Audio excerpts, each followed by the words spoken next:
नमस्कार, star India one आपलं स्वागत आहे। पाहूया आजची प्रमुख माहिती। वडुळे बुद्रुकमध्ये भ्रष्टाचारावरून खळबळ, ग्रामपंचायतीचे उपोषणकर्त्यांना खुले आव्हान। पुरावे द्या, चौकशीला तयार आहोत। वडुळे बुद्रुक ग्रामपंचायतीचा पलटवार, भ्रष्टाचाराचे आरोप फेटाळले, ग्रामपंचायतीची पत्रकार परिषदेत जोरदार भूमिका।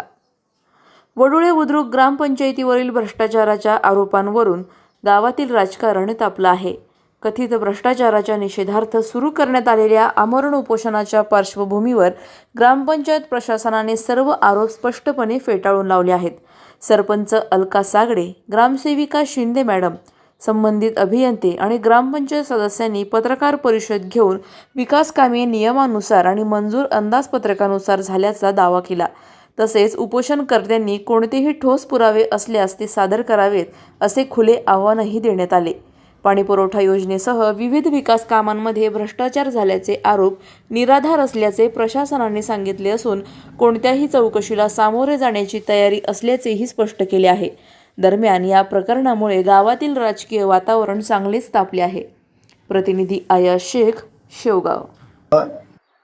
आमच्या गावचे ज्येष्ठ नागरिक हरिभाऊ दादा काळे तात्या, उपोषणच्या दिवशी मी हजर होतो। मी ग्रामपंचायत सदस्य गणेश नारायण बुचकुल। त्या दिवशी त्यांनी केलेल्या आरोपाचं आमच्या सगळे सहकारी आणि शासकीय अधिकारी त्यांच्या सगळ्या शंकाचं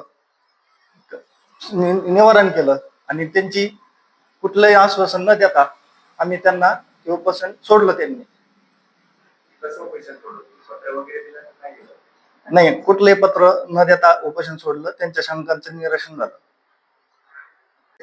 अलका भीमराज सागडे, ग्रामपंचायत वडुळे बुद्रुक सरपंच।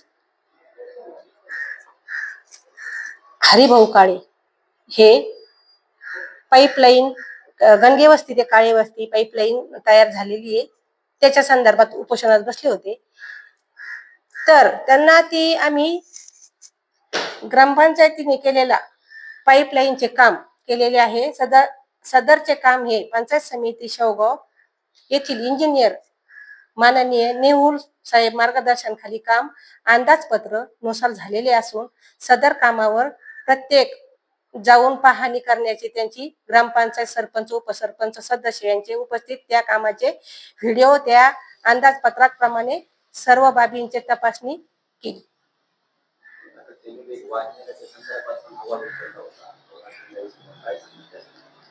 वाचनालयाचा आणि ग्रामपंचायतचा काही एक संबंध नाही, धर्मदायचा विषय असल्यामुळं आम्ही ग्रामपंचायत कोणताही निधी त्यांना ग्रामपंचायत मधून देत नाही।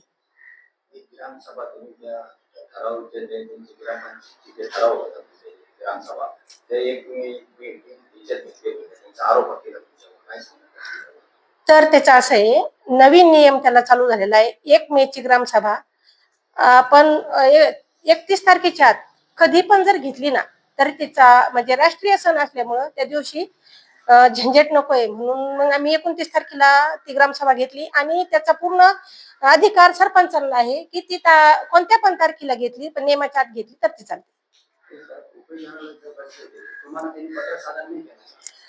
त्यांनी कसलाही आमच्या ग्रामपंचायतला किंवा आमच्या सदस्यांना कोणालाच पत्राचा काहीच पुरावा दिलेला नव्हता। त्यांनी डायरेक्ट पंचायत समिती शेवगावला केले असल्यामुळे आम्हाला ती काहीच माहिती नव्हती। अधिक माहितीसाठी स्टार इंडिया वन न्यूज पाहत रहा। चॅनलला सबस्क्राईब करा आणि अशाच अपडेट्ससाठी बेल आयकॉन दाबा।